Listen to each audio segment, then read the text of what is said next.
Ulangan maksudnya.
Ngomong dulu ya.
Dokter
di pasalnya 23 Pak Josephine masuk ke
Assalamualaikum warahmatullahi wabarakatuh.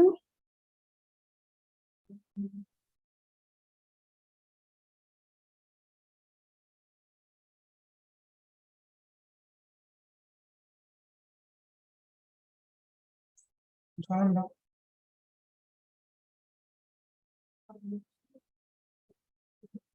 siap ya? Kita lanjut lagi ya. Suara saya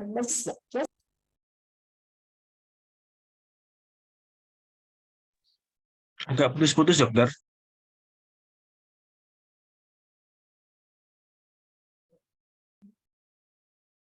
kurang jelas suaranya.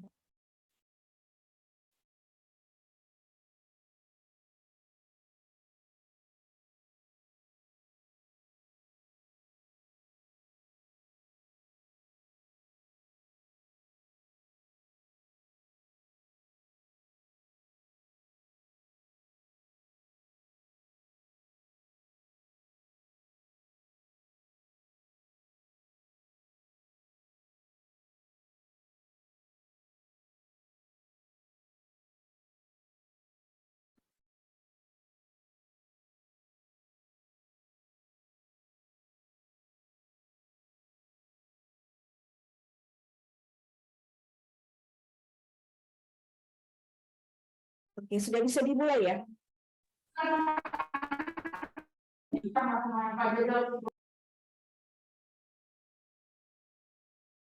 Selamat pagi semuanya. Total berapa ini kandidat besok ini rencananya? Izin dok, total 59, dok. 59. Ada kurang satu nih baru 58. Ada yang belum ikut? Ada yang belum gabung?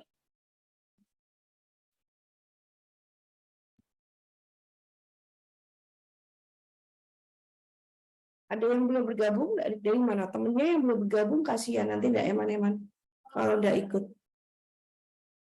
Ujian lokal sudah dilewati semua ya? Yang dari center semua senternya. Oke. Baik, kita mulai ya. Selamat pagi semuanya. Calon-calon esperat baru ya, pagi ini kita sedikit sharing tentang kita lihat kasusnya ya. Saya mau share dulu.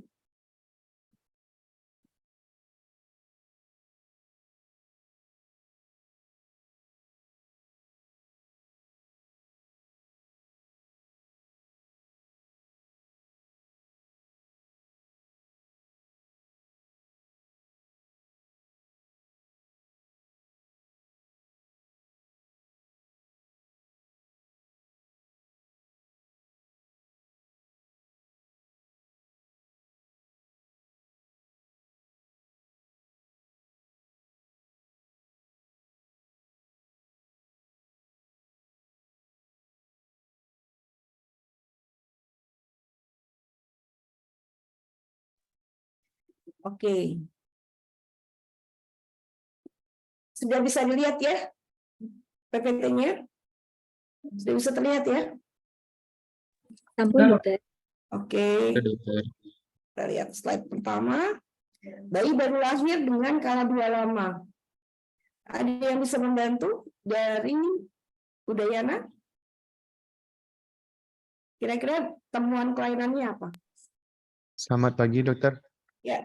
Saya Sugeng, dokter. Izin menjawab, mohon arahannya, dokter. Boleh. Ini adalah CT scan kepala, irisan aksial, tanpa kontras, brain window, dokter. Tampak lesi pada scalp, regio parietal sisi sebelah kanan.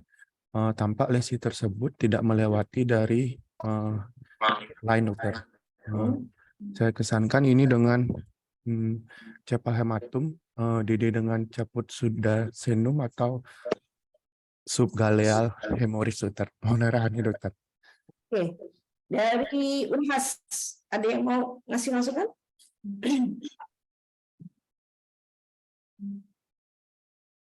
Dari Unhas, ada?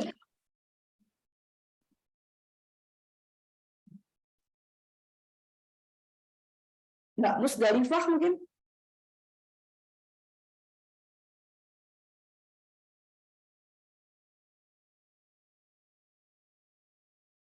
Mbak Musdalifah ada? Dokter Musdalifah? Unha itu mana Unha? Unha sama Unhas. Unhas juga ya? Iya, Dok. Unhas, dokter. Oh, sama ya, Unhas ya. Oke. Dokter Dwi coba. Mohon izin dokter, Hmm. bayi baru lahir dengan kala 2 lama dilakukan pemeriksaan MSCT scan kepala dokter. Potongan aksial window brain didapatkan dokter ada lesi dengan densitas pendarahan yang hiperdens dokter pada area soft tissue kranial, dia diffuse dokter. Kemudian untuk parenchyma cerebri tidak ada kelainan. Untuk kesannya dokter kami kesankan sebagai subgaleal dokter karena dia luas dan diffuse dok. Mohon koreksi dokter. Satu lagi dari Unpad mungkin bisa bantu. Mas Indra, Dokter Indra.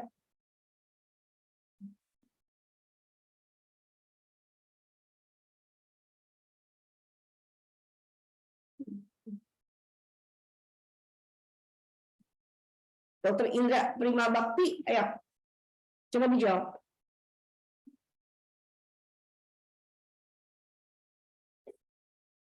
Indra Prima Bakti bisa dengar nggak? Unpad.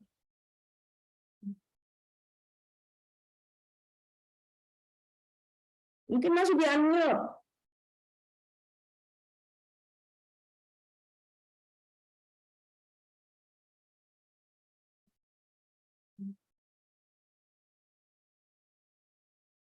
Unpad yang lainnya, ya.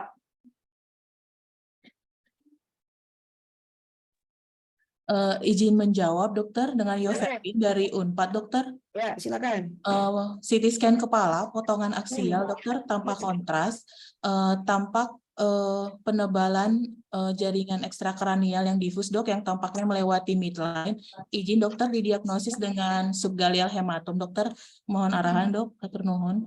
Oke, sekarang kita belajar ya, bagaimana kita membedakan ini yang paling ringan sebenarnya. Ini trauma kepala pada bayi baru lahir yang paling ringan. Ya, apa itu yang paling ringan? Kita belajar. Kita lihat lagi. Ini adalah kaput succedaneum. Bagaimana kita membedakan antara kaput succedaneum, sepal hematom, atau tadi subgaleal hematom? Ya.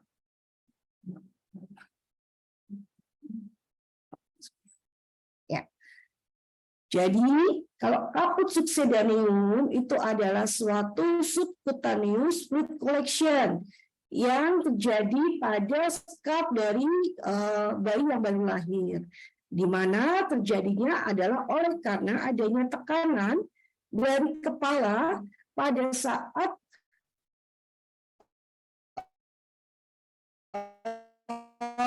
janin itu melewati cervix ya, jadi ada tekanan. Gambarannya adalah dia melewati sutura. Nah, kemudian seringkali disertai adanya loading dari kulit kepala. Kita lihat ini dari parietal sampai ke daerah frontal ini kena semua, ya. Itu namanya kaput succedaneum. Sebetulnya ini adalah trauma jalan lahir yang paling ringan. Nah, bagaimana kita membedakannya dengan sepal hematom? Nah, kita lihat yang kedua soalnya. Mungkin ada yang mau bantu saya. Dr. Samuel.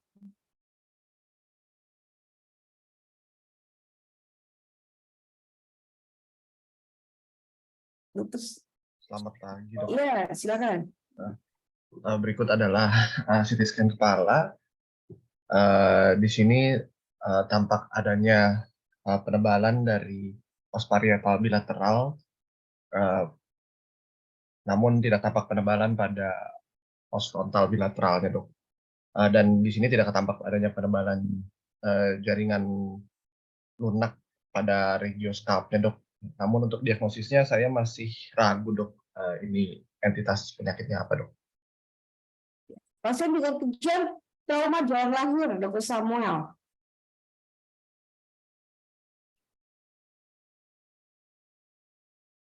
Ini kita menindaklanjuti yang tadi, yang sepal hematom. Bagaimana kita membedakan antara kaput succedaneum dengan sepal hematom.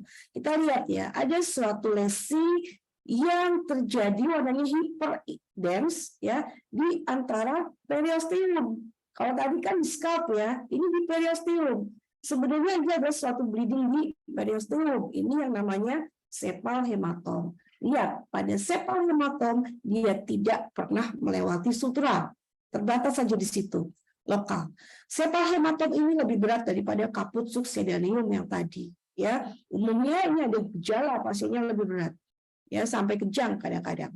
Ya, jadi sepal hematom adalah suatu traumatik superosteal hematom yang terjadi pada trauma dari jalan lahir. Ya, terjadi bonding dari periosteum dan dia tidak pernah melewati sutura.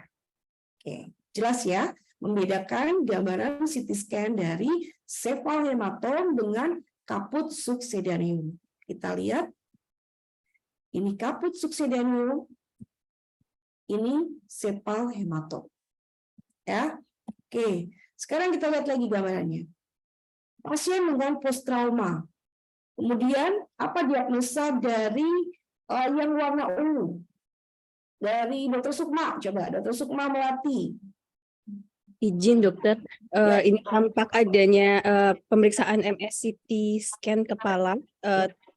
Di sini tampak adanya lesi hiperdens di subkutis yang dibatasi oleh tabula eksterna dari os cranium, berbentuknya lentiformis. Di sini tidak ada melewati dari sutura mengarah ke subgaleal hematom, dokter, izin. Oke, ini bukan subgaleal hematom. Subgaleal hematom itu tadi yang difus ya, kemudian dia di scrub. Kita lihat lagi ini adalah suatu subgaleal hematom ya. Subgaleal hematom adalah suatu perdarahan yang terjadi di antara periosteum dan galia aponeurosis ya. Bisa terjadi pada anak-anak yang baru lahir, bisa terutama pada tindakan vakum. Kalau zaman sekarang mungkin hampir jarang orang melakukan tindakan vakum ya. Bisa juga terjadi pada trauma kepala. Jadi bisa bedakan ya bahwa sepal hematom itu seperti apa, kaput succedaneum seperti apa, dan juga subgaleal hematom ya. Oke. Nah, kita lihat anatominya. Scalp atau kulit kepala itu terdiri dari skin, kemudian jaringan konektif, kemudian ada galia aponeurosis, kemudian loose connective tissue, dan periosteum. Kita lihat, kejadiannya pada kaput succedaneum, dia antara kulit kepala dengan epicranial aponeurosis.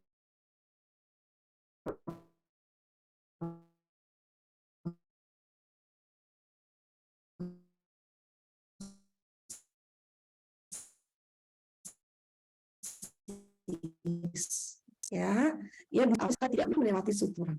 Sedangkan subgaleal hematom dia terjadi sama sebenarnya dengan sepal hematom, tetapi dia tidak menimbulkan adanya suatu perubahan dari periosteum seperti itu.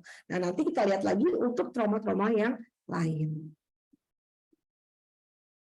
Jadi gambarannya kayak kira-kira gini ya. Jadi kalau pada perbedaannya antara kaput succedaneum seperti ini, kemudian ini adalah sepal hematom, dan ini adalah subgaleal hematom. Itu ya. Nanti ini kan mau ujian, jadi lebih sering lihat lebih baik. Jangan sampai ada yang belum sempat dilihat gitu. Kalau untuk triknya di fast reading ya, jadi semakin sering lihat gambar itu semakin baik. Mikirnya semakin cepat. Kalau saya kemampuannya untuk melihat gambar ini kurang bagus, gimana dong? Ya semakin sering melihat. Ya mungkin Dr. Samuel mungkin perlu 1 kali lihat gambar langsung ingat, tapi mungkin yang lainnya harus 2-3 kali ya dikerjakan gitu ya.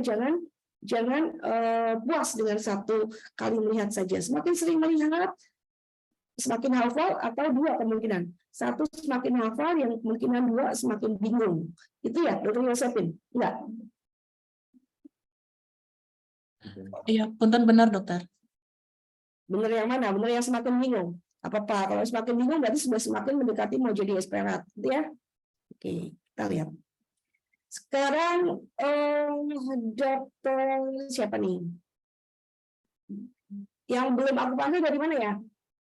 Undip. Mana Undip ya? Yuk, dokter Adi.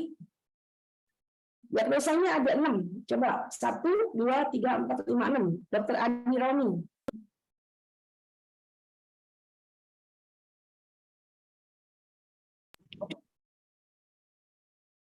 Izin dokter, apa saya terdengar dokter? Jelas, oke, silakan. Ya dokter. Ini pasien dengan pemeriksaan MSCT kepala tanpa kontras dokter. Potongan aksial untuk diagnosanya yang pertama ini tampak sebuah lel hematom dokter pada regio ya dokter, pada regio frontoparietal kiri dokter. Kemudian ini dokter. Terus? Kemudian ada subarachnoid hemorrhage dokter. Kemudian ada dokter. Ada tampak penyempitan dari ventricle lateral yang kiri dokter. Dokter. Ada tampak midline shifting ke kiri juga dokter.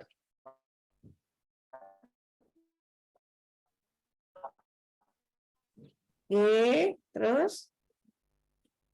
Kurang 2. Ada apa lagi? Mungkin saya juga curigakan ini ada gambaran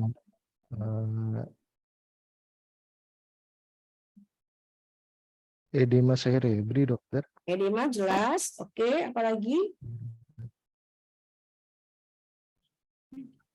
Dokter Aulia. Izin dokter. Boleh, silakan. Izin dokter untuk di ventricle lateral yang kanan di cornu posterior itu seperti ada intraventricle hemorrhage dokter. Ya, satu lagi.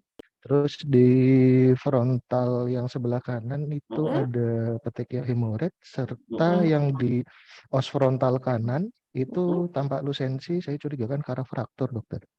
Oh, bukan. Ya, oke. Ya, sip. 100 kok ujian sama saya. Nah, gampang kan? Ya. Oke, kita lihat ya. Ada subarachnoid hemorrhage, ada subgaleal hematom, ada Fox herniasi, ada edema cerebri, kemudian ada intraventricle hemorrhage, dan ada mikro atau petechi hemorrhage ya. Ini curiga suatu diffuse axonal injury. Ya, ini harus disebut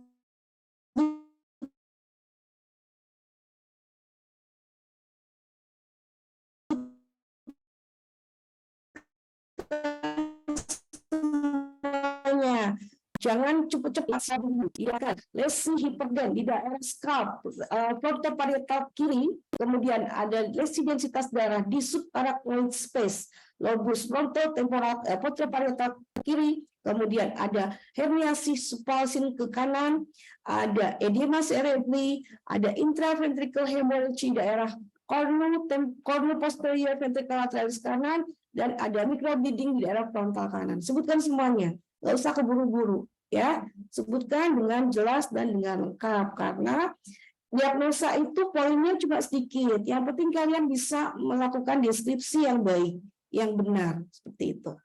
Ya. Nah, jangan lupa ketika sudah dapat kasus SAH, maka sebutkan juga grading dari SAH-nya. Grading dari SAH itu kita bisa pakai 2 ya, semua sudah tahu ya, saya sekedar mengingatkan kembali. Ada Fisher Scale atau ada Modified Fisher Scale.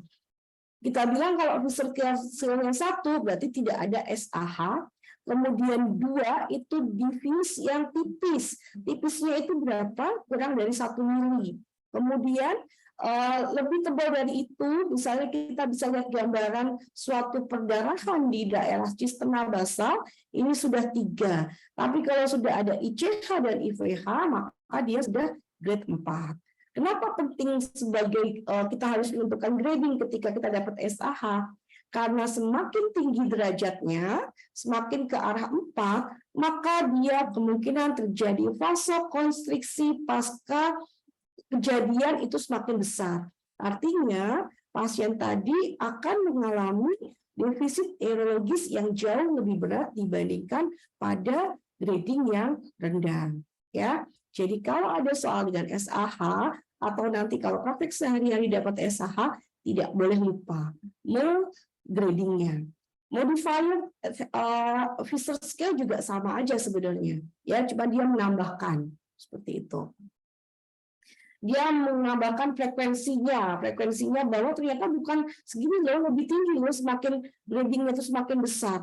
Kemungkinan terjadi vasokonstriksinya itu akan lebih besar.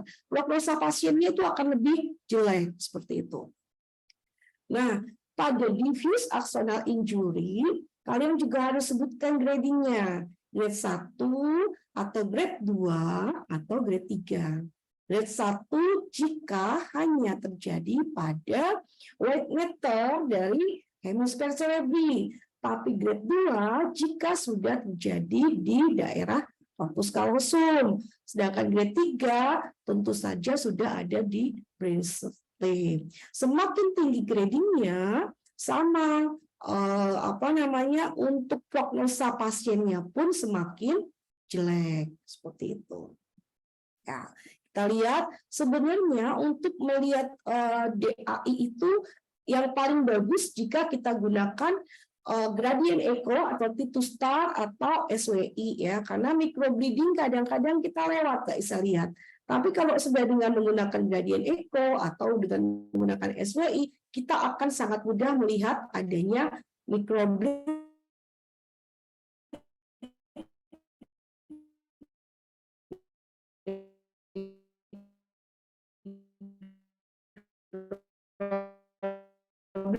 Yang terjadi misalnya pada korteks, ya, kita lihat seperti lesi yang gambar hiperdensitas darah di hampir semua sisterna. Bagaimana kita membedakan? Jangan lupa kita nggak boleh terlalu bertanya. Kita harus tahu juga jenis pasiennya, ya. Pasien ini tidak ada trauma, pasien ini dengan kejang misalnya, ya, atau dengan gangguan henti jantung.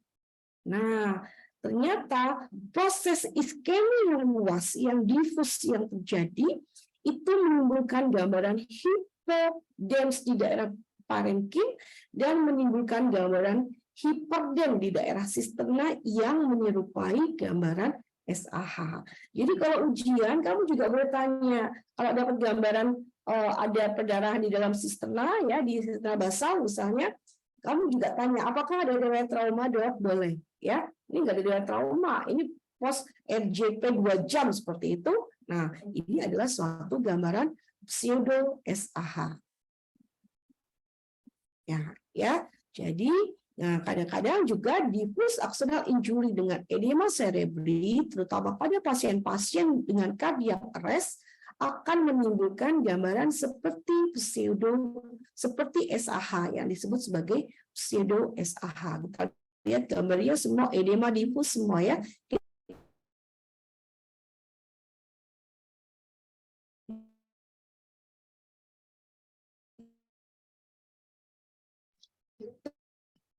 Izin dokter, suaranya menghilang dok.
Oke, mohon maaf ya. Sekarang sudah lebih jelas nggak suaranya? Sudah lebih jelas ya? Siap, sudah Oke. jelas, dokter. Oke, maaf ya, sebentar. Kita lanjutkan ya. Sudah bisa terlihat? PPT-nya sudah bisa terlihat? Oke. Nah, kita lihat gambarannya. Bagaimana kita membedakan pseudo SAH dengan SAH yang sesungguhnya ya. Pada pseudo SAH umumnya simetris ya pada daerah cisna basal.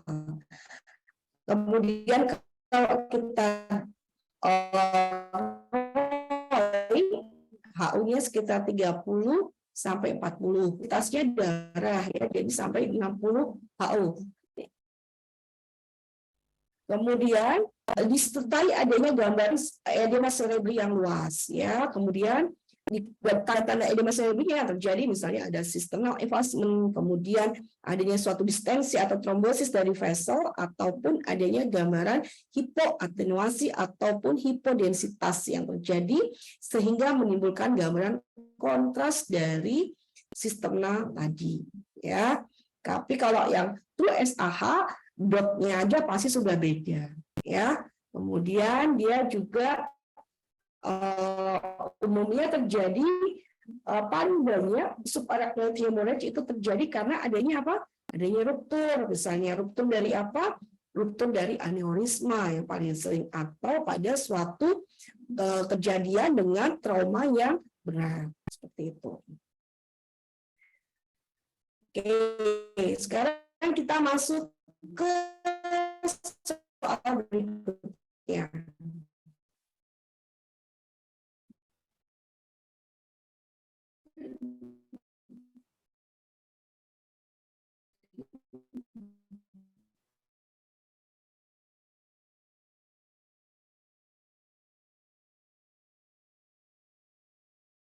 Yang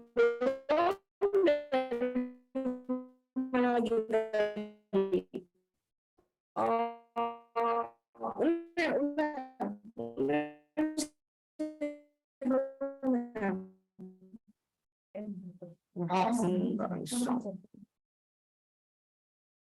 Ada dari UNER ada nggak?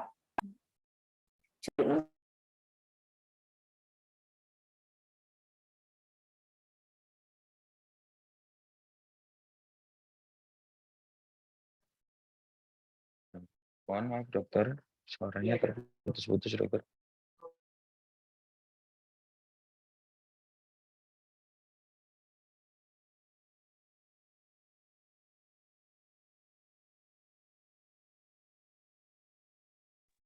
Ya, maaf, gimana? Lebih jelas? Suaranya sudah jelas? Saat ini sudah jelas dokter, izin menjawab. Sekarang jelas dok. Dari UNER coba, ada bayi, oh sorry. Izin dokter. Izin dokter. Sudah terlihat ya? Terlihat dokter. Oke.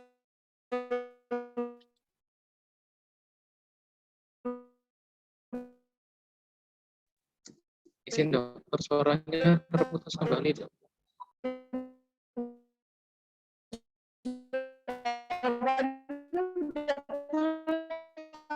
Jawabannya udah keluar. Berarti tanya ini.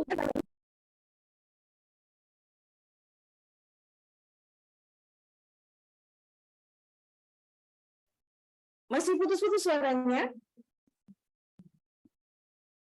Masih dokter.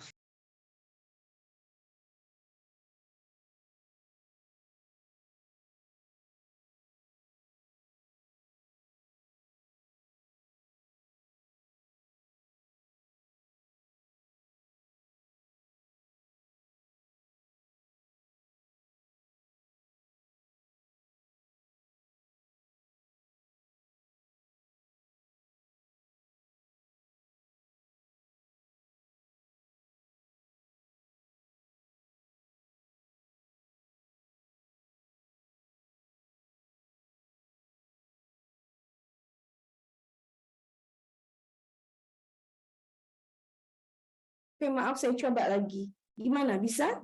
Kedengeran? Jelas? Terdengar dokter saat ini dokter. Iya. Oke ya. Kita lihat pemeriksaannya bayi baru lahir dengan penurunan kesadaran. Ini pemeriksaannya apa ya kira-kira? Atau Itu temuannya apa? Kalau diagnosanya tadi sudah keluarkan. Temuannya dapatnya apa? izin dokter, untuk pemeriksaannya adalah ultrasonografi kepala dengan irisan longitudinal dan transversal dokter, dengan yang tampak saat ini adalah ada area hiperekoik di intra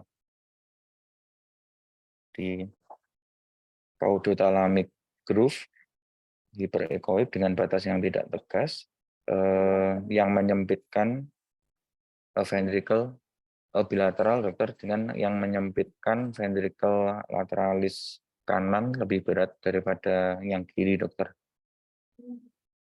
Oke. Ya. Ya. Ini adalah yang namanya germinal matrix hemorrhage ya.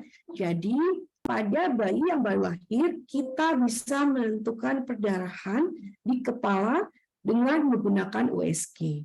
Kenapa? Karena satu, tentu saja dia tidak mengandung radiasi. Kemudian lebih mudah, bayinya tidak perlu dipindah, tapi kita bisa datang ke NICU atau ke PICU untuk melakukan pemeriksaan. Dan jangan kalian berpikir bahwa kalau suatu perdarahan pada bayi itu sama dengan perdarahan pada yang terjadi pada orang dewasa, karena berbeda secara patofisiologinya ya. Jadi ini adalah perdarahan yang terjadi di daerah caudothalamic groove ya, kecil aja, sedikit aja, dari longitudinalnya seperti ini, kemudian dari transversalnya seperti ini irisannya. Kita lihat. Ini yang namanya germinal matrix hemorrhage atau periventricle hemorrhage atau preterm caudothalamic hemorrhage yang terjadi karena adanya tekanan yang tinggi, juga adanya stres pada daerah germinal matrix, terutama pada caudothalamic groove. Ya, kemudian umumnya dia terjadi di daerah subependim atau di daerah nukleus caudatus dan di sekitar talamus. Nah, ini adalah grouping dari germinal matrix hemorrhage. Ini bisa dibuka di Radiopedia ya, ada jembatan keledainya. Yang pertama itu C, kemudian V, kemudian V, kemudian P ya. C artinya dia terbatas di daerah caudothalamic groove ya. Sedangkan yang grade 2 dia ekspansi ke daerah ventricle tetapi dengan volume kurang dari 50%. Kemudian grade 3 jika dia mengalami ekstensi ke dalam ventricle disertai adanya dilatasi dari ventricle. Sedangkan grade 4 dia sudah mengalami intraparenchymal hemorrhage ya, gampang. Jadi diingat-ingat lagi CV2P ya, jembatan keledai, dihafal atau diingat gambarnya ya, seperti itu. Ini tadi kita balik ke sini, jadi ini adalah suatu intracranial hemorrhage ya di daerah caudothalamic groove grade 1. Yang grade 2 tadi kemana? Jika dia sebagian masuk ke dalam ventricle, tetapi belum disertai adanya dilatasi dari ventricle. Kalau grade 3, nah dia sudah disertai adanya dilatasi ventricle. Ini ya. Jadi di caudothalamic groove disertai adanya intraventricle hemorrhage dan disertai adanya ventriculomegaly. Dan grade 4 dia sudah terjadi ke intraparenchymal hemorrhage. Ya, seperti ini. Intraparenchymal hemorrhage di daerah subependim. Nah, kejadian dari germinal matrix hemorrhage itu pada kondisi yang kronis, dia umumnya membentuk suatu cystic formation. pasien bayi dengan kejang jika sudah terjadi seperti ini, ya. Nah, apalagi jika terjadi venous infarct dengan cystic formation yang luas seperti ini. Akhirnya ventrikelnya akan mengalami dilatasi, ketarik semuanya, ada loss of volume dan terjadi encephalic cyst. Nah, grading itu juga jadi penting lagi. Kenapa? Pada pasien yang tanya sama kita, ini kira-kira nanti anak saya bisa sehat atau ada apa namanya retardasi mental, dok, ya. Kalau grade 1 dan 2 dikatakan dia prognosisnya baik, artinya bisa terresepsi dengan sempurna. Tapi kalau grade 3 dan 4 kemungkinan dia akan mengalami defisit neurologis yang jangka lama, ya. Oke. Sekarang kita lihat lagi. Laki-laki 35 tahun dengan sepalgia berat. Yang belum dari mana ya? UGM udah belum tadi UGM? Sampun dokter. Oh, UGM udah. UNS. Yuk. Izin dokter, Anis dari UNS dokter. Ya. Dilakukan pemeriksaan MRI CT scan kepala, potongan aksial pada pasien laki-laki usia 35 tahun dengan sepalgia berat.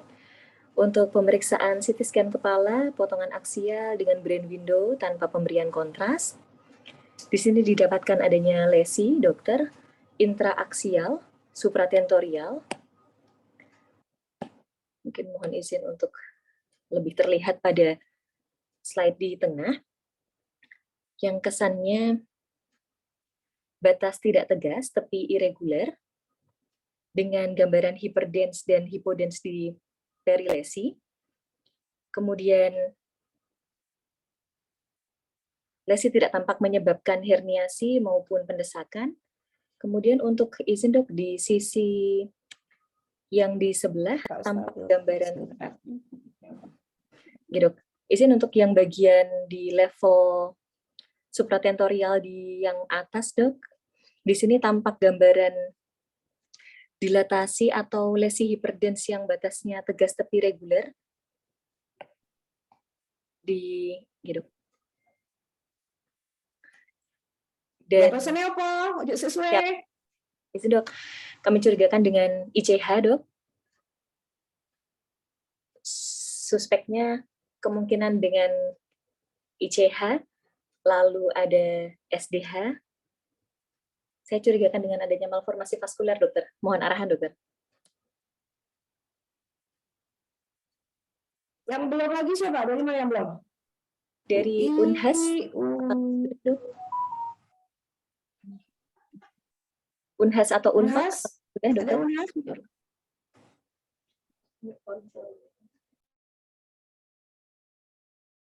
Jawabannya salah. Yuk, siapa yang lain? Ube dimajuin. Siapa tuh, Fen? Nanti tak dilawan Prof gitu, kok menangin. Mohon izin dokter, mohon izin saya pakai device HP laptop besar. Jadi dari laki-laki 35 tahun dengan CT scan kepala, potongan aksial, ini tanpa juga dilatasi dari venous sinus transversus dan juga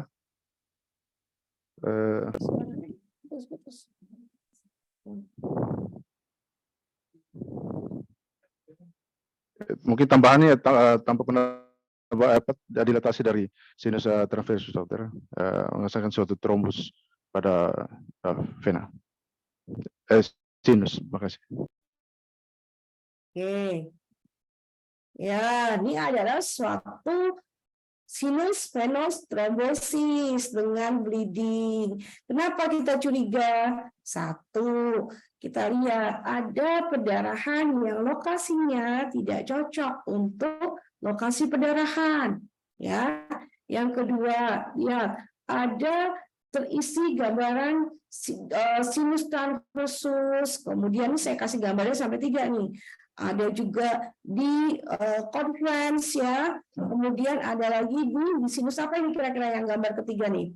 Ini ada sesuatu nih di daerah ya Van Galen ya, Van of Galen sampai di daerah internal cerebral vein.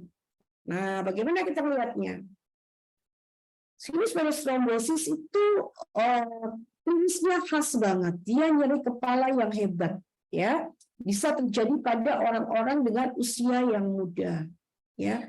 Terjadi gambaran perdarahan tetapi tidak pada lokasi teritori dari arteri, ya. Tidak mesti di teritori arteri.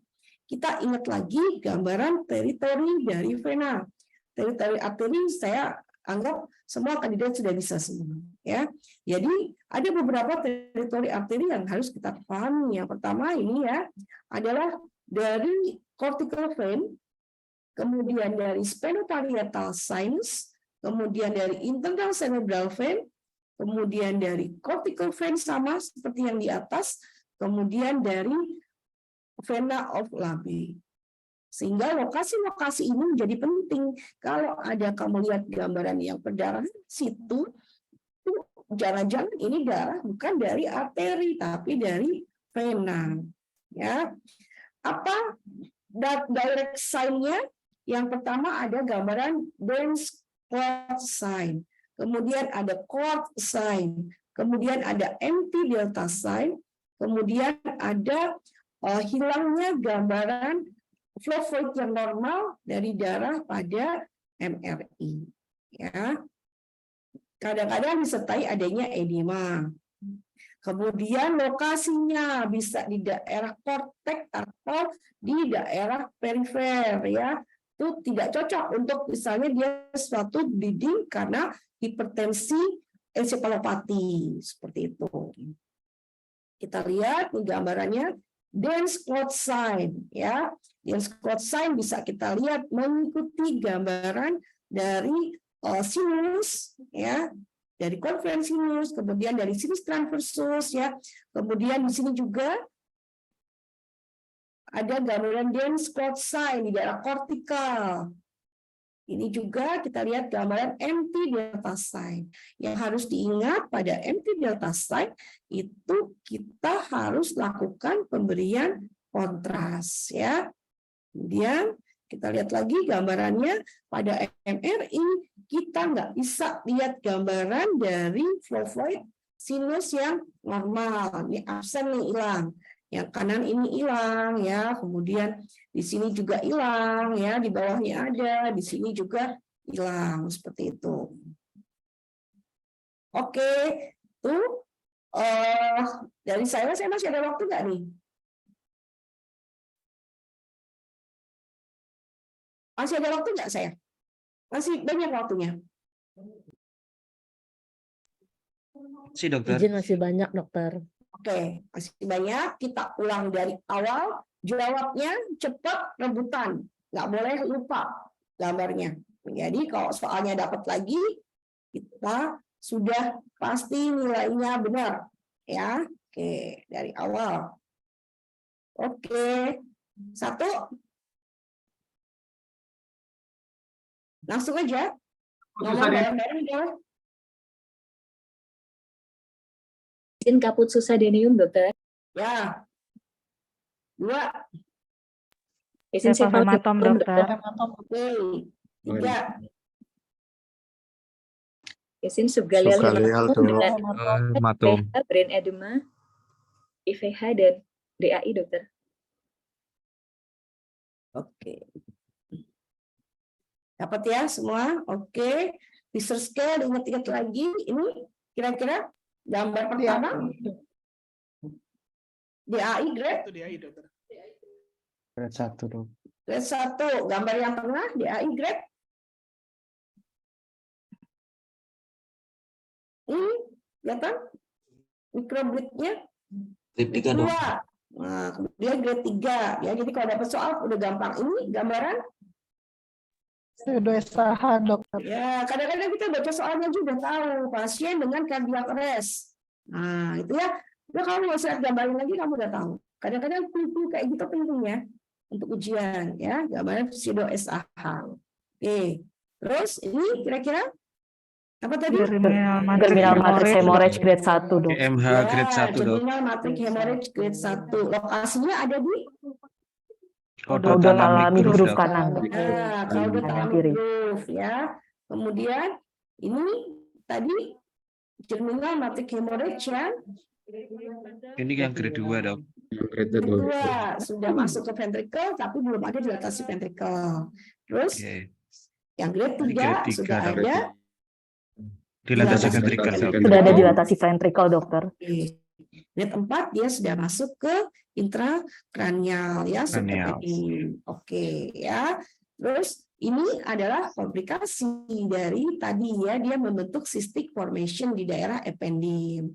Yang selanjutnya jika terjadi venous infarct sampai ada core encephalic ya. Kemudian ini kalau tahu usianya muda, klinisnya udah baca nih. Klinisnya muda, sepalgia berat. Dan dalam pikiran kamu sudah tahu nih. Oh, ini sinus venous thrombosis mesti. Ya. Kita lihat gambarannya. Karena lokasinya di dural, nah ini dural sinus venous thrombosis dengan bleeding ya di daerah yang di vertexnya itu bleeding ya. Oke. Semua perdarahan yang terjadi bukan pada teritori arteri itu kita pikirkan dia suatu sinus venous thrombosis. Oke. Kemudian kalau dapatnya soalnya kebetulan SVT tapi di MRI, lihatlah gambaran tidak munculnya gambaran dari flow void sinus yang normal seperti itu. Oke. Saya mau share screen lagi, tapi sekarang saya mau ngajar ya, supaya kita ingat-ingat lagi tentang kalau mungkin keluar soalnya atau kalau soalnya tidak muncul tapi mungkin nanti berguna untuk dipraktek sehari-hari ya. Oke, sudah bisa dilihat? Ya. Sudah bisa terlihat ya? Sudah, dokter. Sinyalnya hilang lagi baik. Oke, sudah bisa terus share ya? Sudah lihat ya? Oke, kita belajar tentang basic anatomi dari tulang temporal. Yang harus kita ingat bahwa tulang temporal itu anatomi dari ENT, radiologi pada ENT ya, dia ada external auditory canal, middle auditory canal, dan inner auditory canal. Juga hidung dan sinus paranasal. Juga ada kaki torak, mulut, paring, naso, orofaring, dan laring. Ya, kita pakai imagingnya apa aja? Kita bisa pakai X-ray, kita bisa CT scan, MRI, atau USG atau kontras. Ya, nah kita lihat pada CT scan dari tulang temporal, CT scan merupakan pilihan modalitas pencitraan yang utama. Kalau di Solo ini kita melakukan dengan ketebalan yang sangat tipis ya. Ini di teori dikatakan 0,6 sampai 0,625 mili. Ya. Itu juga kita lakukan sekarang. Karena kenapa? Karena organ di dalam tulang temporal itu kecil-kecil, ya, sehingga semuanya harus kita sebutkan. Ya, teknik pemeriksaannya bisa dua. Ya, kita bisa dengan aksial atau dengan koronal. Nah, tekniknya adalah dengan POS atau dengan CT aksial yang melalui kanalis semisirkularis seperti itu. Jadi dari aksial kita harus bisa melihat gambaran superior semicircular canal, posterior semicircular canal, aqueductus vestibularis, internal auditory canal, facial nerve, dan lateral semicircularis canal. Yang kedua adalah yang paralel terhadap kanalis semicircularis canal. Ya, ini tadi nanti akan kita dapatkan gambarannya yang seperti ini, ya, dari aksial dan dari koronal dengan irisan yang sangat tipis. Nah, kita lihat lagi gambaran anatominya. Ya, dari luar maka kita akan lihat gambaran eksternal auditory canal. Kita harus sebutkan sesuatu di sini. pada cerumen proof dia pastinya kelihatan, atau pada tumor dari meatus dia pasti akan kelihatan, ya.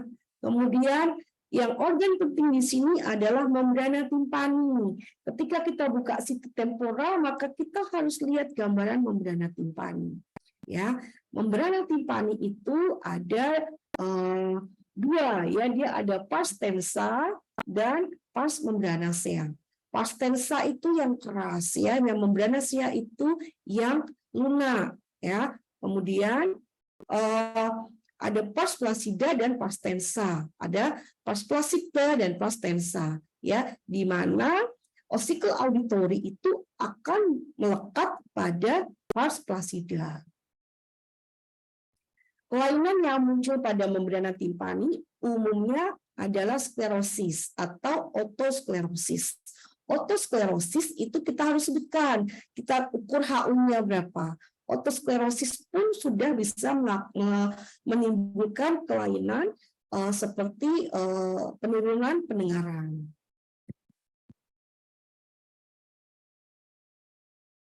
Nah, kemudian kita masuk ke middle ear, ya. Middle ear itu ada banyak yang membatasi.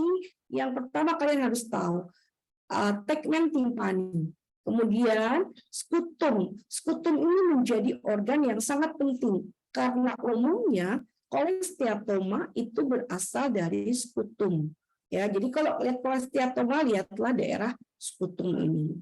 Kemudian di dalam rongga di middle ear itu terbagi tiga, yaitu yang pertama adalah epitimpani, kemudian mesotimpani, dan hipotimpani.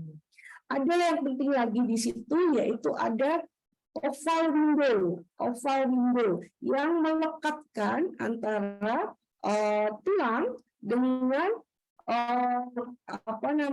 kanal semisirkularis, ya, juga berjalan di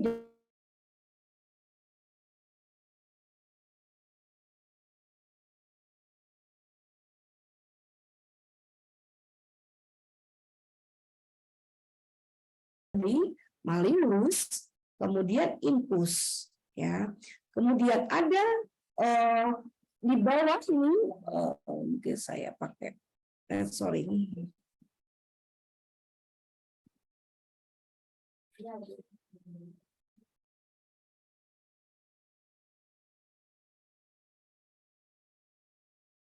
Vestibular aqueductus, ya. Vestibular aqueductus ini menjadi penting karena kadang-kadang ini suka didiagnosa sebagai suatu fraktur, padahal ini bukan fraktur.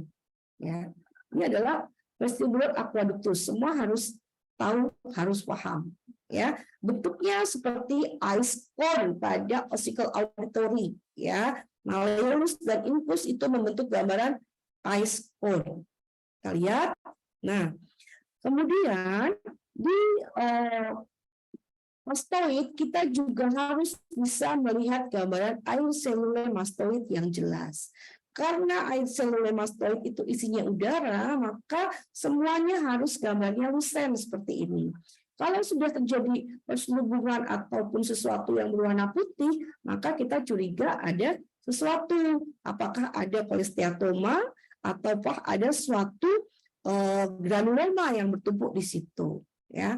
Kemudian kita lihat di dalam sini, di dalam mastoid, ada beberapa yang berjalan di sana yang kita harus tahu. Yang pertama adalah canalis nervus facialis, kemudian arteri carotis internal, kemudian bulbus jugularis. Kadang-kadang kelainan anatomi ini juga harus kita sebutkan. Misalnya pada overriding jugular bulb, ya, kemudian atau adanya suatu arteri carotis internal yang berjalan di luar dari kanalisnya. Ya. Ini kita lihat lagi. Nah, ini adalah etik, ya. Ini penting di sini, ada etik di sini. Kemudian, nah, pada yang bukan bone window, kalau tadi mastoid itu kita umumnya ngerjakan hanya bone window saja, tetapi kadang-kadang kita perlu juga lihat dari brain window-nya, ya. Di daerah nasofaring ini, ya nasofaring ini penting ya. Nasofaring kalau kita lihat dari koana, ujung dari koana dia ada nasofaring. Nasofaring kita bisa lihat gambaran torus tubarius dan fossa Rosenmuller. Kemudian di antara muskulusnya, pterygoid medial, muscle lateral dan medial itu ada fat.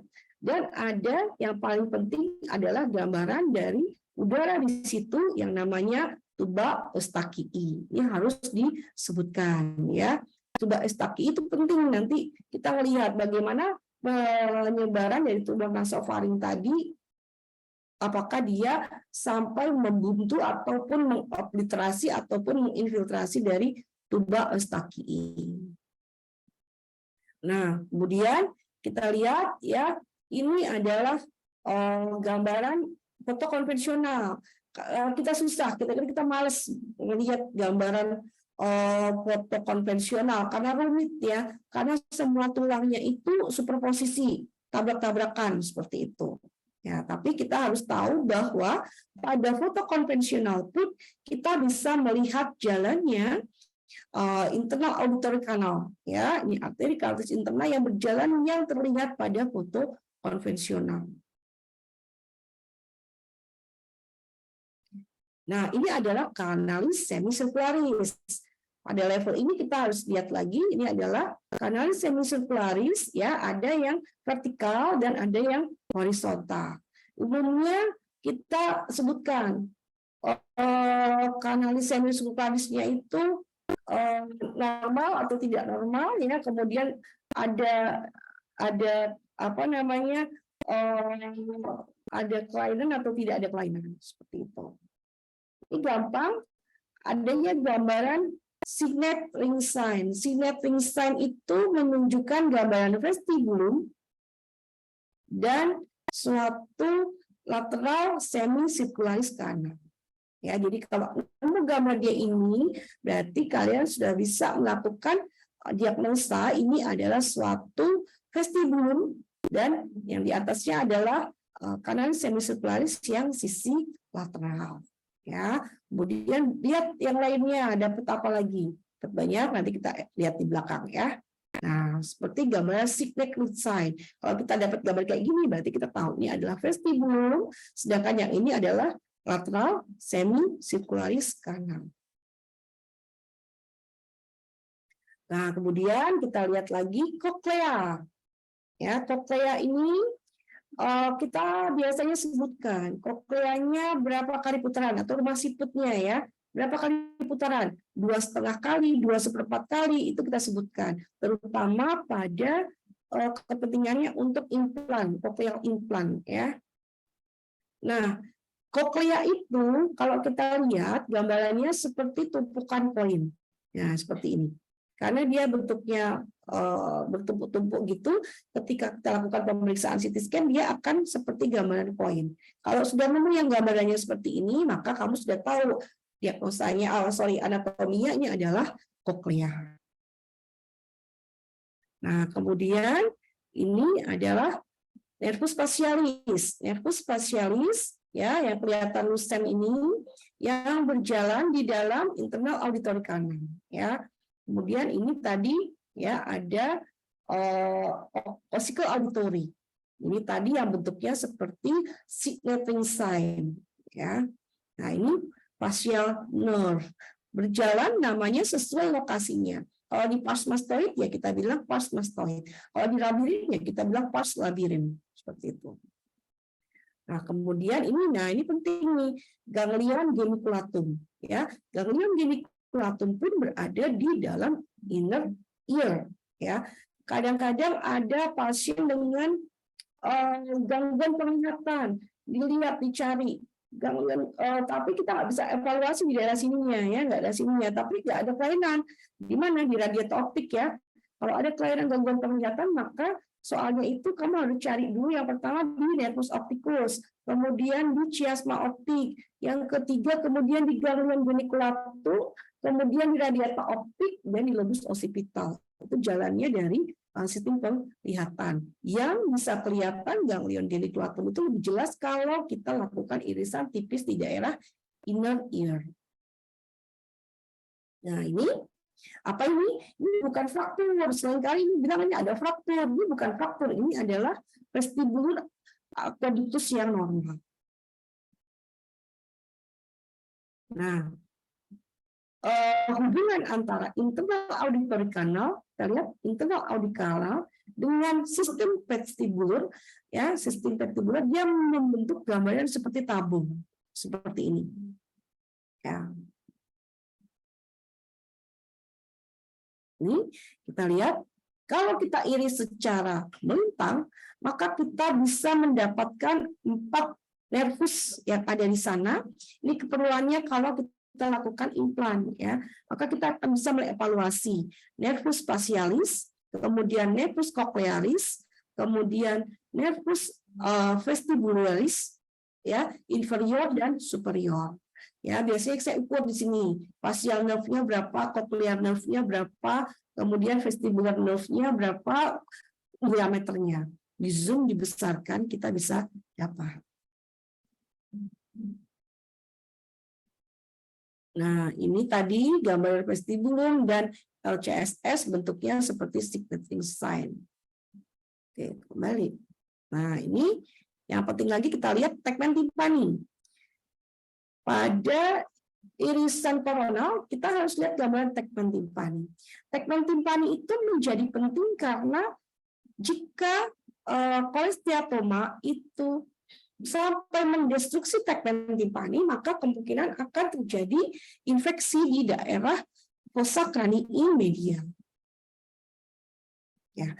Nah, tadi di dalam cavum timpani kita bisa bedakan epitimpani yang berbatas antara tegmen timpani dengan ossicle auditory, kemudian mesotimpani yang isinya sama, ossicle auditory dan round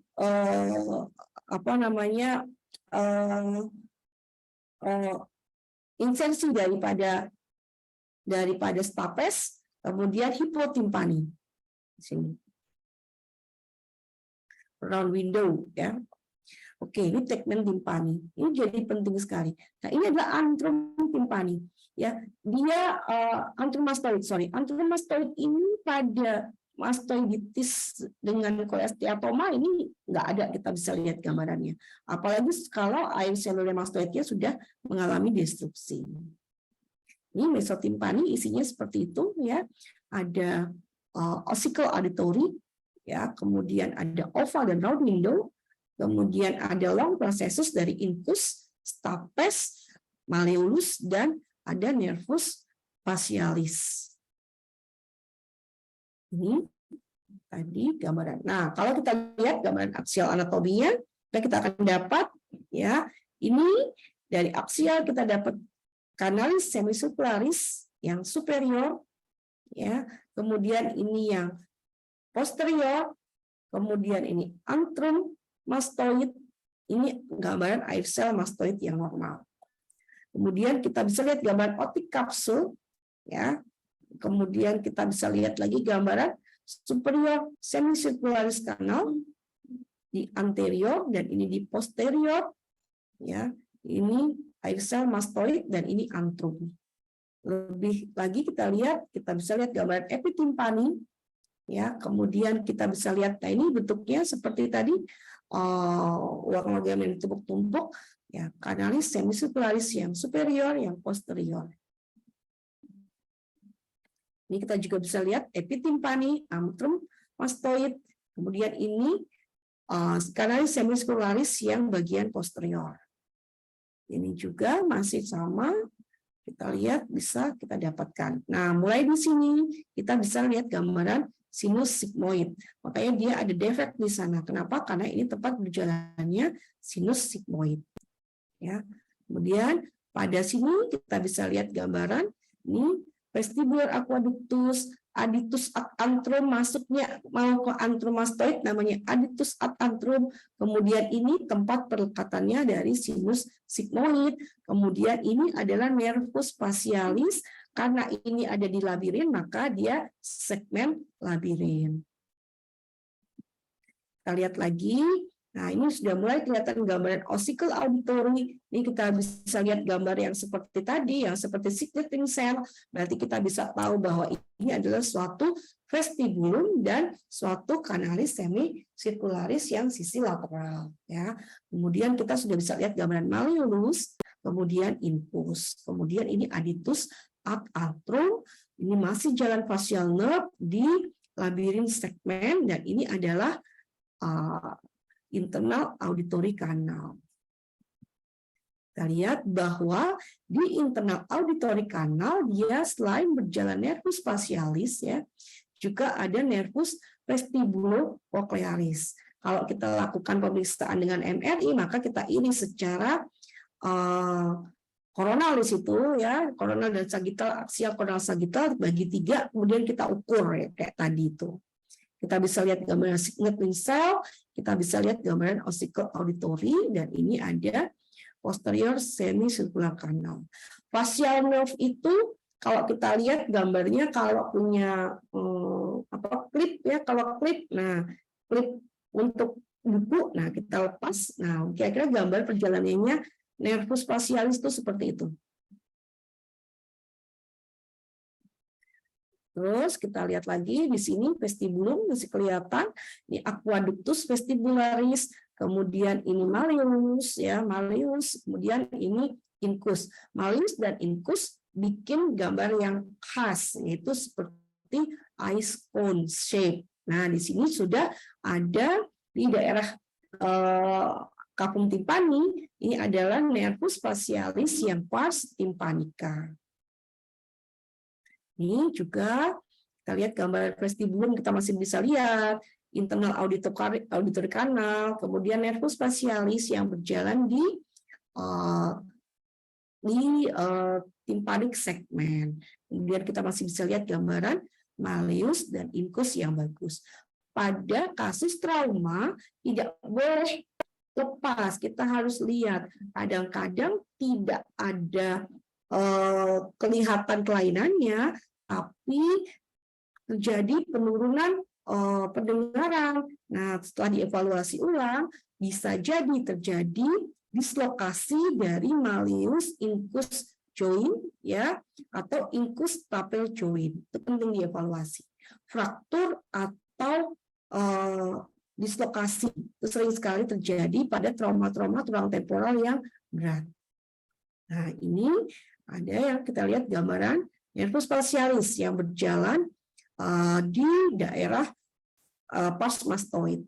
Pada mastoiditis seringkali terjadi kerusakan karena memang dia mengenai dari nervus facialis di pars ini. Ini sama, kita lihat lagi, ini juga sama.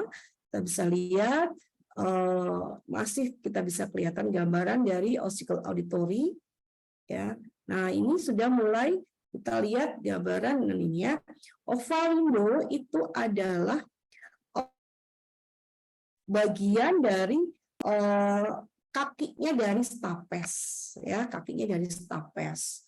Kemudian incus, kalau bentuknya sudah kayak gini kita bisa lihat tiga-tiganya nih, dari mulai malleus, incus dan stapes. Ya, dia kakinya stapes nempel, itu namanya oval window.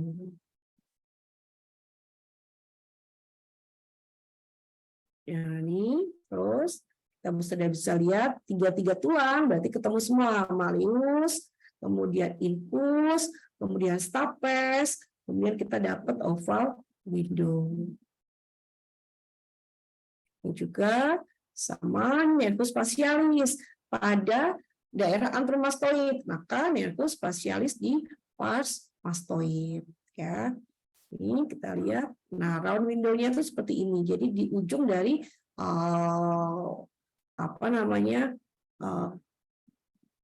koklea ya. Oke. Ini kita lihat gambaran facial nerve. Ini dievaluasi semua ya, kalau belajar CT temporal ini kecil-kecil ya, bayangkan dokter THT melakukan tindakan, kita menghafalkan anatomi aja susah, mereka melakukan tindakan. Jadi kita nggak boleh kalah, kalau menyebutkan deskripsi harus jelas. Ini adalah tadi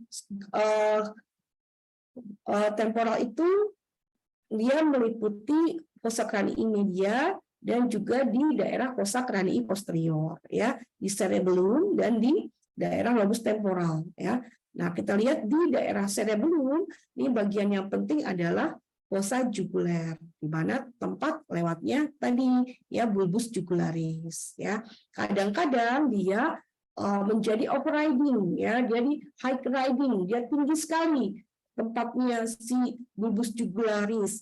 Ada beberapa kelainan yang ternyata bukan karena infeksi tetapi karena anatomi, jadi bawaan kongenital, di mana jugular bulbnya ini tinggi sekali mengenai ini nervus facialis yang di pars mastoid, makanya dia jadi ada gangguan pendengaran, ya. Ini internal carotis yang berjalan di internal auditory canal. Ya. Nah, kalau dari koronal sama juga kita lihatnya nih, ada antromastoid, ya, sama nih antromastoid, ini jugular bulb, ya. Kemudian ini facial nerve di pars timpani. Kemudian ini juga ada stapes, sudah boleh kita lihat gambaran round window-nya. Kemudian ini stapes, muncul 3. Nah, ini yang bagian yang penting. Kalau ada gambaran cholesteatoma, maka harus dulu temukan gambaran Prusak space. Ya, karena umumnya Prusak space itu adalah origin yang pertama dari terjadinya cholesteatoma. Lihat lagi itu gambar Prusak space, ya. Kemudian ini, ya, cholesteatoma umumnya terjadi pasti pertama kali di sini, sebelum dia kemana-mana, sebelum dia ke antrum, sebelum dia ke mastoid, ya umumnya terjadi adalah awalnya di Prusak space. Jadi harus ketemu dulu anatomi Prusak space. Oke. Turun lagi, kita sudah mulai lihat gambaran 3 tulang pendengaran, ya, dan juga ini tadi, ya, ada membrana timpani, ada 2, pars flaccida atau pars tensa. Yang bisa dilakukan tindakan adalah tindakan dengan niringotomi, ya, pada kasus-kasus dengan kenaikan tekanan di dalam meatus acousticus externus adalah dengan membolongi atau niringotomi di daerah yang pars tensa. Kalau ada klasifikasi di sana, kalau harus sebutkan, ya, ada klasifikasi atau ada sklerosis, otosklerosis di daerah membrana timpani. Ini tadi Prusak space jelas banget, ya. Oke.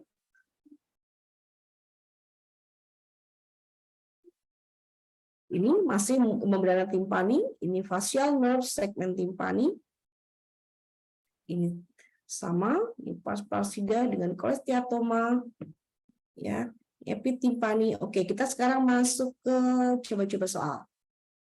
Anatominya nanti nggak selesai sampai besok. Nah.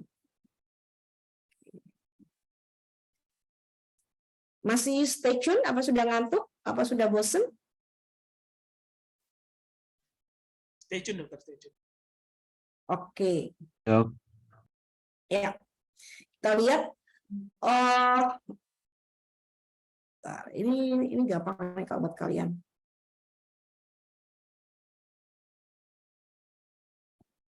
Tapi saya udah kasih jawabannya. Nah, ini juga penting. Kadang-kadang ada penguji yang suka tanya variasi anatomi dari sinus paranasal, ya. Kalau kita lihat gambaran, kalau kalian deskripsikan sinus paranasal, ya, SPM itu kalian harus jelaskan dengan jelas, ya. Misalnya ada konka hipertrofi. Konka yang mana? Konka kanan atau konka kiri? Kemudian konka yang mana? Konka inferior, media, atau superior? Kemudian adakah konka bulsa?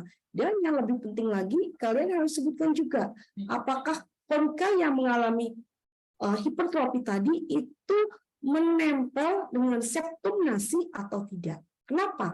Karena adanya penempelan atau attachment dari konka ke septum nasi, dia tidak bisa dilakukan tindakan endoskopi. Kalau kita sebagai radiolog nggak ngabarin, itu nanti sejawat THT ngerjakan, loh, ini apa yang ini kok nggak diomong kisah gitu. alatku tidak bisa masuk. Ya, kita lihat tentang variasi anatomi. Variasi anatomi yang terjadi pertama ini ada gambaran, ada konkabulosa. Ini harus disebutkan karena umumnya variasi anatomi itu juga seringkali menimbulkan keluhan. Ya, ada konkabulosa dan konka media sinistra. Seperti itu. Ada hipertrofi konka inferior yang kiri, itu harus disebutkan. Kalau ada attachment ya kita sebutkan ada attachment di sini. Ya, ini penting karena kalau mau dilakukan endoskopi ya nggak bisa mentok di sini. Nah, dia nggak bisa masuk. Oke, variasi anatomi ya kita lihat. Nah, kalau melihat sphenoid, ini kita berlanjut dari mastoid ya. Sekarang kita sekalian ke ini sebelum ke soal-soal. Kalau kita lihat sphenoid, maka kita lihat variasi anatomi yang ada di sana sel onodi. Tidak boleh lupa ya. Kemudian kalau kita lihat infraorbital air cell, kita harus lihat Haller cell. Kita harus lihat ada tidak Haller cell. Sebutkan ya. Agranasi cell itu. Dulu pertama kali saya ikut ini sebelumnya apa ya kok banyak sekali variasinya. Ternyata memang variasi anatomi itu penting untuk kita sebutkan sebagai radiolog karena dia biasanya umumnya menimbulkan keluhan. Ya, ini anatominya lagi nanti mungkin bisa dilihat. Nah, sampai kunsel itu juga kita sebutkan ya, kunsel variasi anatomi dari ethmoid cell ya, sebutkan tipenya bahkan perlu ya. Nanti barangkali ada konsultan yang mengeluarkan, kalian sudah tahu ya, kunsel tipe 1 bagaimana, tipe 2 bagaimana, tipe 3 bagaimana ya. Oke, dan anatomi kecil yang lain nih kadang-kadang penting nih kita lihat nih ya. Kalau kita lihat sphenoid maka kita nggak boleh lupa yang namanya optic kanal di situ, ini nggak boleh lupa. Kemudian superior orbital fissure ini nggak boleh lupa karena pada kasus-kasus dengan tumor meningioma misalnya ya, ini terjadi kerusakan di sana seperti itu.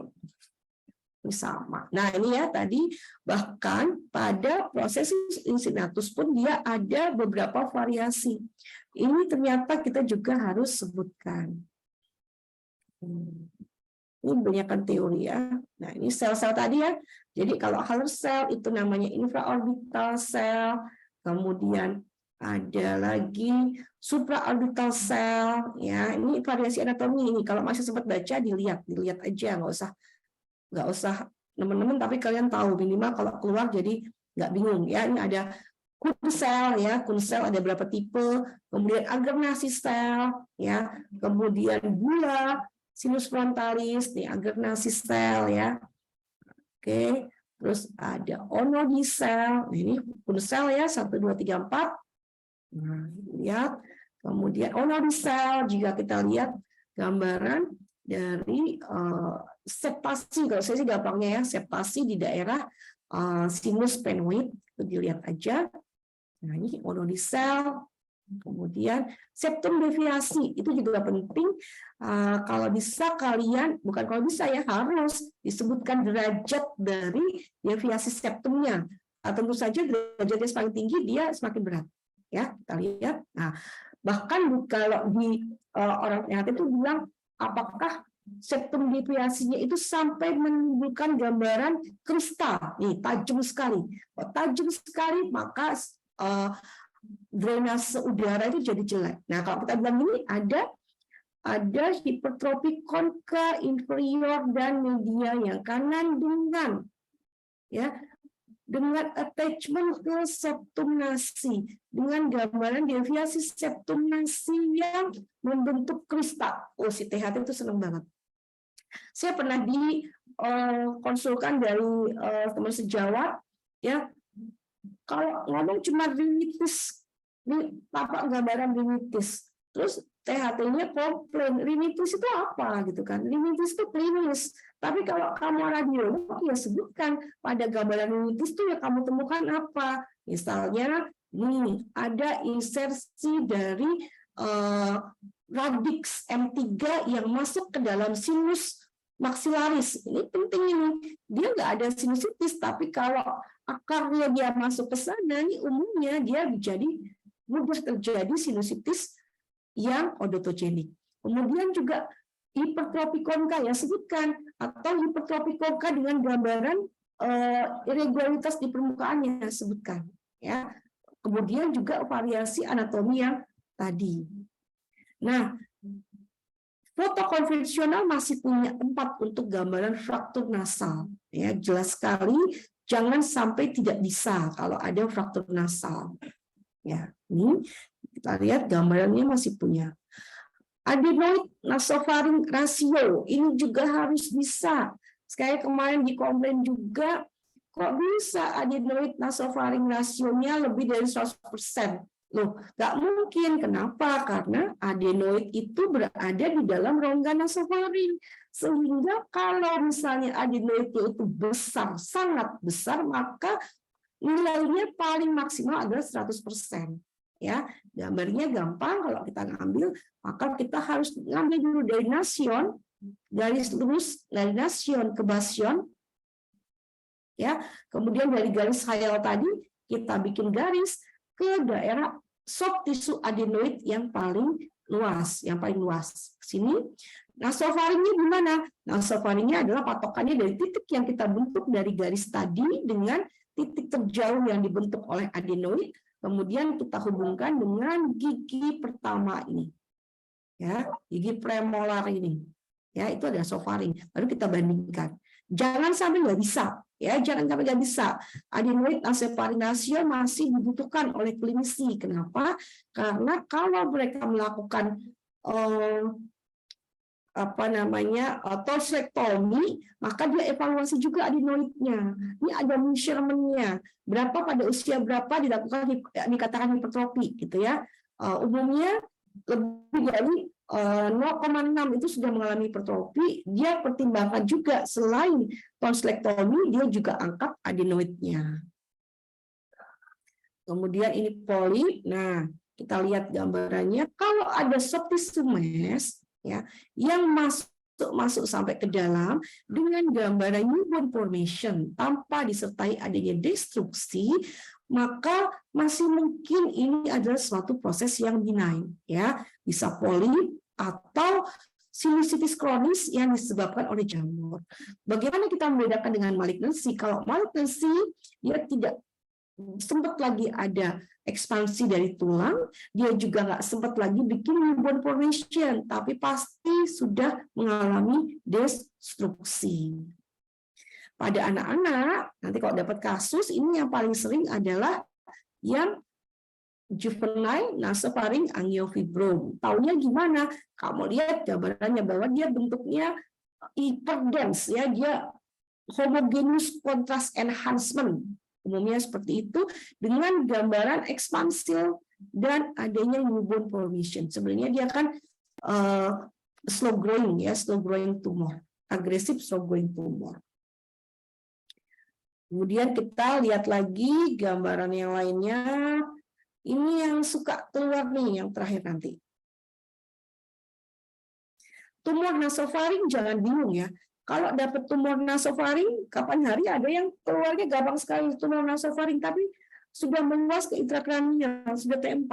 Nggak bisa jawab, bingung. Kenapa? Karena mungkin di depan penguji ya. Jadi nasofaring sampai nggak tahu jawabannya, terus blocking, bingung. Jawabnya apa namanya meningioma segala macam gitu, saking bingungnya ya, karena kondisi pada saat ujian juga seperti sekarang ya, kita hadapan satu persatu. Kalau ujiannya Zoom masih agak mending ya, bisa ngumpet-ngumpet sedikit, tapi kalau instan itu kan susah ya, sehingga kalian harus tahu kalau lihat tumor di kepala misalnya ada irisan yang lain kah dok, itu boleh ya, atau ada sekuensi yang lain kah dok gitu. Jangan buru-buru jawab, ya. Tanya dulu boleh. Ternyata masih punya, pengujinya itu masih punya simpanan soal.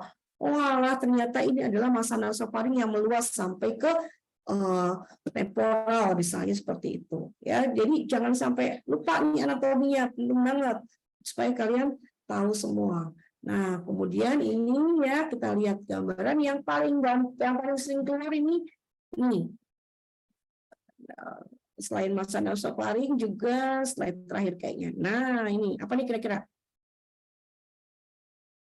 Terakhir. Ya, laryngobronchitis ini soal wajib keluar nih, jadi harus bisa nih gambarannya. Ya, ada gambaran staple sign. Nah, ini semester 1 nih harusnya dapat nih. Nggak boleh lupa, kadang-kadang nih rasanya ini soal wajib keluar nih. Oke, ini gambaran staple sign. Ya, oke, terima kasih. Dari saya mungkin itu. Moga kalau ada yang mau tanya silakan. Masih ada waktu? Selamat siang dokter. Izin dokter, dengan Tirta dari UI boleh bertanya dok? Ya, monggo. Izin dokter mau bertanya mengenai USG kepala dok. Seringkali dok pernah ketemu kasus dok mengenai hiperekogenitas di periventrikular pada bayi-bayi pada neonatus yang usianya mungkin kurang bulan dokter. Nah, berdasarkan dari kriteria kan dok ya, biasanya kan disebutkan bahwa untuk grade 1 dok, periventricular leukomalacia itu kan ada waktu tunggu ya dok ya. Nah, yang mau saya tanyakan, jika kita dapatkan hiperekogenisitas di periventrikular dok, kira-kira dok kan itu DD-nya masih belum pasti untuk PVL ya dok ya. Baiknya kita menuliskan apa ya dok di reportingnya, sehingga bisa kita sarankan follow up hingga hari ke-7 gitu dok. Terima kasih dokter, mohon masukannya. Ya, bagus pertanyaannya Dr. Tita ya. Gini, kalau USG itu sebenarnya memang operator dependen itu kita harus akui ya. Jadi kita harus hati-hati banget. Kalau kita lihat ada yang tidak normal, kita sebutkan kelainannya. Kalau kamu masih ragu-ragu, ya kamu bilang aja deskripsinya apa di situ. Kemudian evaluasi dan disesuaikan dengan klinisnya. Seperti itu. Evaluasinya kadang-kadang kita nggak perlu tunggu sampai 7 hari, Mas. Ya, ketika terjadi perburukan atau ketika terjadi kondisi yang memburuk gitu, bisa 3 hari kita evaluasi lagi. Seperti itu. Ya. Kemudian USG pada bayi itu juga alatnya harus bagus. Umumnya yang dipakai untuk keruangan itu USG yang resolusinya jelek, ya, karena portable, ya. Kalau saya pengalaman gitu ya, USG portable, saya agak males kalau ruangan tuh, aduh, ini USG-nya jelek. Semuanya rasanya perdarahan, semuanya rasanya jadi hiperekoik, iya nggak? Pengalaman gitu nggak? Atau kalau di UI mungkin yang bawa ke Bangsal USG yang bagus nggak? Ya, nah hati-hati. Nah, portable itu jelek biasanya. Ya, jadi sebenarnya kalau kita gunakan USG itu 2, 1 operatornya harus oke, yang kedua alatnya harus oke. Secanggih-canggihnya kita USG, kalau alat kita nggak support kita susah. Tapi kalau dengan alatnya sudah bagus, tentunya resolusinya akan lebih jelas, kita bisa lihat. Nah, pertanyaannya tadi gimana? Ya sebutkan deskripsinya. Kita mengarahnya ke sana, ya. Ada lesi di daerah periventrikel atau di subpending yang hiperekoik. Jadi mau apa? Kalau misalnya disebutkan dari awal, ada kadang-kadang kan sering kalau turunan dari bidan itu tidak diberikan injeksi vitamin K. Kamu arahnya kemana nanti? Germinal matrix hemorrhage mungkin. Iya, gampang, jadi carinya di daerah situ aja gitu loh, yang kamu fokusin. Agak lama di daerah situ, cari deh hyperechoic lesion di daerah periventrikel. Seperti itu misalnya, ya. Yang lain yang lagi sering kita dapatkan kalau kita USG kepala bayi itu hidrosepalus, ya. Hidrosepalus itu kita harus bisa tentukan hidrosepalusnya itu obstruktif atau communicating dengan USG loh, ya, dengan USG. Yang tidak bisa saya lakukan, saya menentukan adanya klasifikasi seperti slide-nya Prof. Arif tadi, ya. Saya nggak bisa menentukan gambaran klasifikasi dari USG yang menunjukkan misalnya ada congenital torch seperti itu. Tapi untuk yang lain-lainnya hampir biasanya kita bisa dapat. Gitu. Oke, itu Mas Delta. Baik dokter, terima kasih dokter. Ya. Ada lagi? saya kasih sedikit trik ya. Jadi yang pertama, kalau mau ujian itu jangan anggap kalian saat itu masih ujian, ya. Tapi yang harus ada di mindsetnya adalah 2 hari lagi saya jadi radiolog. Sehingga apa? Ketika masuk menghadapi penguji itu yang yang dalam benak kalian itu 2 hari lagi saya jadi teman sejawatnya penguji saya loh gitu. Tapi jangan jadi sombong ya. Artinya apa? Itu mengurangi rasa nervous kita. Ya, rasa nervous kita. Sekarang kalau masih sempat belajar semaksimal mungkin sama temennya. Jangan pelit ya. Semuanya kan sudah kumpul nih, ada di grup ya. Minimal 1 universitas atau minimal juga yang sudah saling mengenal bisa saling membantu. Nggak mungkin kalian mampu di semuanya ya. Yang bisa mampu di semuanya paling ya nanti juara 1, 2, 3-nya aja. Yang lain pasti ada kekurangannya. Jangan pelit ya. Kalau saya dulu sambil ngomong, temennya dengerin. Sambil ngomong, temennya dengerin. Di antara satu kelompok itu kan pasti ada yang pintar banget ya. Yang pintar banget ya dia nge-share dengan ngomong terus gitu. Ya, yang lainnya suplai makanan ya biar yang ngomong nggak kecapean gitu kan. Ya. Yang kedua, kalau dari fast reading. Kalau fast reading itu saya tadi bilang, semakin kita sering melihat, semakin kita banyak tahu jawabannya. Tapi kalau nggak pernah melihat, nanti nyesel. Karena di fast reading itu kita nggak sempat mikir. Nggak sempat mikir. Ya, kadang kan nggak boleh bawa apa-apa. 100 soal, soalnya berputar, kadang-kadang kita nggak sempat lagi nandain soalnya yang mana. Jadi kalau sudah yakin, langsung jawab. Tapi kalau nggak yakin, boleh kamu ulangin. Ya, nanti dibuka lagi. Gitu. Tapi kalau sudah yakin, langsung jawab. Jangan ditunda-tunda. Tapi kalau nanti dengan ujian lisan, jangan sampai blocking. Tidak boleh blocking. Kenapa? Kalau blocking, maka penguji tidak bisa membantu. Tapi kalau kalian berusaha menjawab, misalnya ada tadi, CT scan kepala. Sebutkan dulu. Jangan diam. Begitu masuk, CT scan kepala, irisan, begitu soal keluar ya, CT scan kepala, irisan, aksial, brain, itu harus ngomong. Itu aja sudah kami mulai. Ya, jadi kalau kalian blocking diam, benar-benar diam, kita nggak akan bisa bantu. Nah, baru kamu lihat, oh ada lesi hyperdance misalnya, atau lesi hipodens, itu harus ngomong. Kalau diam aja kita nggak akan bisa bantu, gitu ya. Jadi tidak boleh blocking, sebutkan apa yang terlihat, gitu ya. Dan boleh bertanya. Kadang-kadang memang ada beberapa penguji yang kamu tanya, kamu nanya terus gitu ya, nggak apa-apa ya, beda-beda pengujinya. Tapi umumnya penguji akan mengeluarkan soal yang khas. Ya, jadi kalau yang nggak khas-khas, yang kejadiannya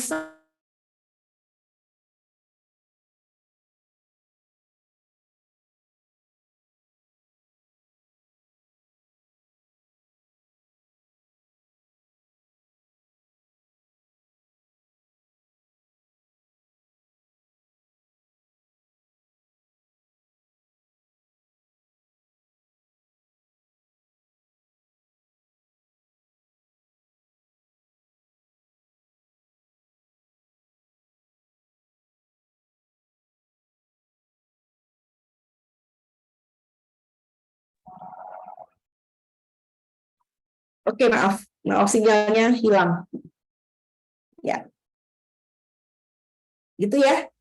Selamat belajar. Selamat ujian. Semoga sukses semuanya. Tanggal berapa kita ujian? 9-10 Juni, Dokter. 9-10 Juni ya. Jadi tanggal 11 Juni sudah jadi teman sejawat. Ya. Terus Amin, Dok. Tanggal 10 jalan-jalan di Bandung ya, jangan lupa. Oke, gitu. Ya, mana di Bandung ya. Makan siomay di Bandung tuh harus ya. Oke, gitu. Mungkin itu ya dari saya. Terima kasih semuanya. Mohon maaf kalau ada yang kurang. Assalamualaikum warahmatullahi wabarakatuh. Ini foto bersama dulu nggak nih? Foto bersama dikirim ke Ketua Kunkri biasanya. Ada yang mau fotoin?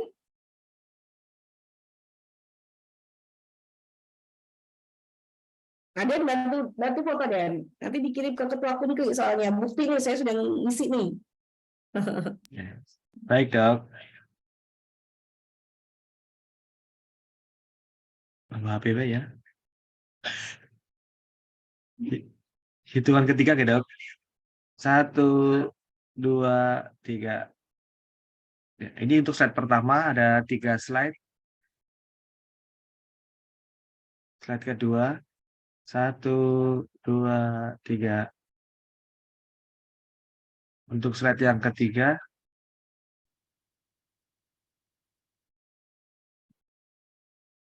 Satu, 2, 3. Ya. Terima kasih dok. Oke, terima kasih semuanya. Assalamualaikum. Terima kasih Bu. Warahmatullahi wabarakatuh. Warahmatullahi Terima wabarakatuh. kasih banyak dok. Terima kasih dokter. Terima kasih dokter.